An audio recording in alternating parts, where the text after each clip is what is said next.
Hello friends, मैं doctor Sanjeet. YouTube के माध्यम से एक क्वेश्चन आया है मेरे पास। ये संजय साहू जी ने पूछा है, फिशर से फिशुला बनने में कितना समय लगता है।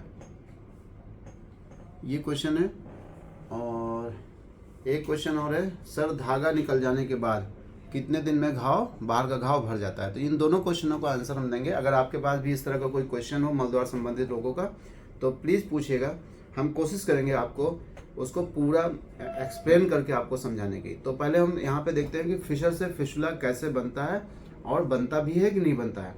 तो फिशर से फिशुला बन सकता है, लेकिन कोई ज़रूरी नहीं कि फिशर से फिशुला ही बने।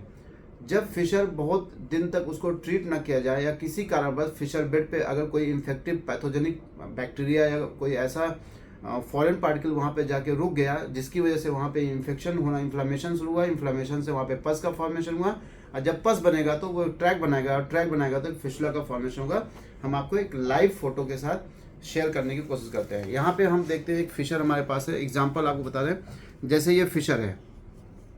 अब ये फिशर है, मान लेते हैं कि अगर हम मल त्याग के लिए गए और मल त्याग के दौरान अगर मान लेते हैं कि कोई भी एक स्टूल का पार्टिकल, ये देखिए फिशर है, हम आपको दिखा रहे हैं इसकी बाउंड्री, ये फिशर की बाउंड्री है। और यहाँ पे आप देख सकते हैं, यहाँ पे ये स्किन टैग्स आप देख सकते हैं, ये स्किन टैग है। तो ये क्रोनिक फिशर का एग्जांपल है। मान लेते हैं कि हम लैट्रिन गए, मल त्याग के बाद कुछ मल के टुकड़े यहाँ पे आके यहाँ रुक गए।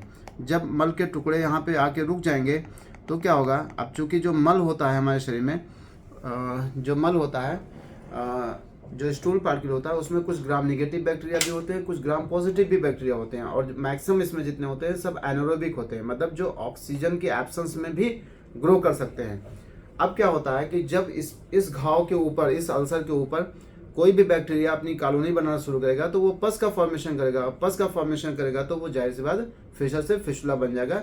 लेकिन हर फिशर में फिशुला नहीं बनता है, ये भी है।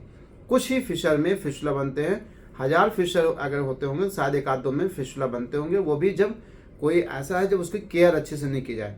तो चूंकि हमारा विषय है फिशर से फिशुला कैसे बनता है, वो हम आपको समझाने की कोशिश करते हैं। तो एक पिक्चर ये हो गई कि हमारे मलद्वार पे यहाँ पे मल के पार्टिकल रुके, उसकी वजह से वहाँ पे एक कॉलोनी बनी, कॉलोनी से फिशर बनना शुरू हो गया, सॉरी फिशुला का फॉर्मेशन शुरू हो गया। अब हम आपको दिखाते हैं कैसे ये बनता है। ये तो आपने देख लिया। अब एक पिक्चर के थ्रू हम दिखाते हैं कि फिशर से फिशुला कैसे बनता है। एक पिक्चर के थ्रू आप इधर देख सकते हैं, यहाँ पे हमने इसको बना रखा है। ये आप देखिए, ये मान लेते हैं कि हमारी एनल कैनाल है, ये हमारी एनल कैनाल है। मान लेते हैं कि हमको एक फिशर हुआ था, ये हमें एक कट लगा था, एक लॉन्गिट्यूडनल कट लगा था, ये हमें फिशर हो गया।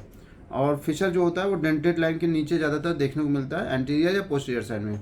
मान लेते हैं हम सुबह मल त्याग के लिए गए थे, जब हम मल त्याग के लिए गए थे तो हमारा मल जो है थोड़ा सा यहाँ पे रुक गया, जिसकी वजह से इसमें चूँकि बहुत सारे पैथोजेनिक बैक्टीरिया होते हैं, उसकी वजह से अंदर इसमें जो है एक कैविटी बनना शुरू हो गई। यहाँ पे क्या हुआ, पस का फॉर्मेशन हो गया, यहाँ पे पस रुकना शुरू हुआ, और धीरे धीरे क्या हुआ, वो पस नीचे की तरफ एक ट्रैक के फॉर्म में आके इकट्ठा होना शुरू हो गया।